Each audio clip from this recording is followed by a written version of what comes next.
Parents and relatives of Shafiu Muktar, who was allegedly killed, as well as those wounded during Monday's hardship protest in Katsina, are demanding justice from relevant authorities.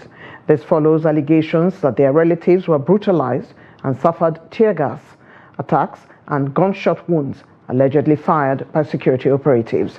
In Katsina, Abdullahi Yamadi visited the families of both the deceased and the wounded persons and filed in this report.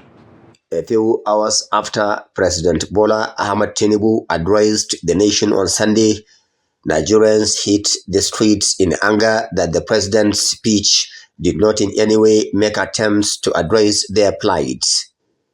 In Katsina, the protesters were quickly dispersed by angry security operatives who described the protesters as a hired crowd that was out to loot and destroy public and private properties.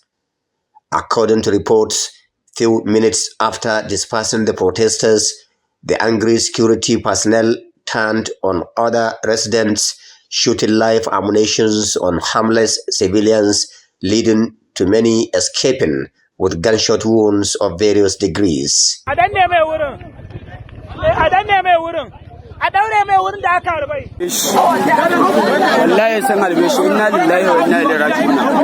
Shafiu Muktar was not lucky to survive as he lost his life after being shot on his way to a neighborhood where he went to eat with some of his friends. It is a moment of sorrow and grief to the family of 25-year-old Shafiu Muktar, who was allegedly shot dead by suspected security operatives. Mourners and sympathizers were trooping to register their condolences when Trust TV News crew visited.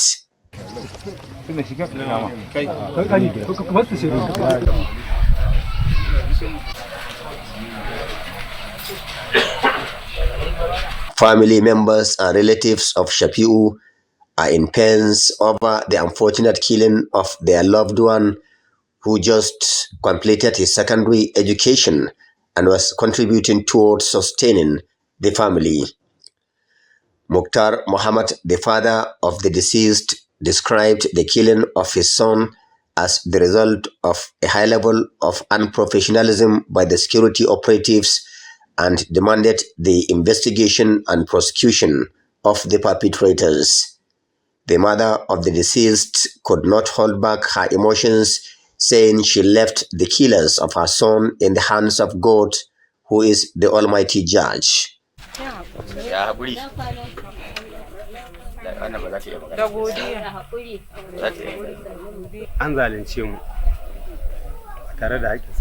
The killers of my innocent son have done their worst. I want to passionately appeal to Governor Dikko Umaru Rada and all relevant authorities to investigate the killing with a view to bringing the perpetrators to book. Shafiu's killing left a huge vacuum here, which will further exacerbate hardship being experienced by this family. In the same vein, a pregnant woman lost her life following the tear gas she inhaled, which was allegedly fired inside her matrimonial home while in labor, according to reports.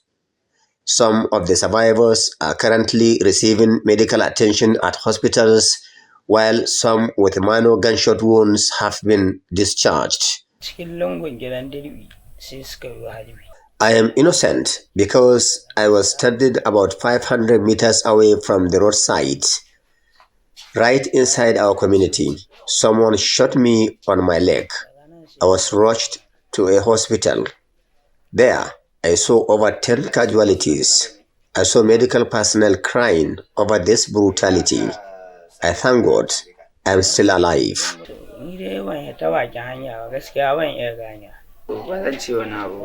I was by the gate of our house trying to lock it. I couldn't run because my eyes were hurting due to the tear gas that was fired into our houses.